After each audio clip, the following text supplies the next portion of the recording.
कितना ही सच्चाई से निभा लो तुम रिश्ते, पर जिसे बदलना होता है ना, वो बदल ही जाता है।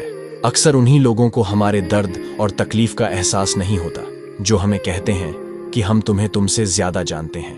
प्यार नहीं रहा, कोई बात नहीं, बात नहीं करनी, कोई बात नहीं, हम बुरे हैं, फिर भी कोई बात नहीं, लेकिन मौका मिले तो एक बात जरूर सोचना, क्या कभी गलत किया है तुम्हारे साथ? अकेला तो बहुत समय से हूं मैं, पर महसूस अब हो रहा है माफ करना।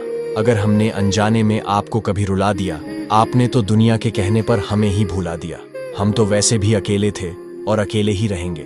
2 दिन के लिए मेरी जिंदगी में आकर मेरे जिंदगी को तहस नहस करके चला गया, फिर भी कोई बात नहीं। तुम जहां भी रहो, खुश रहो।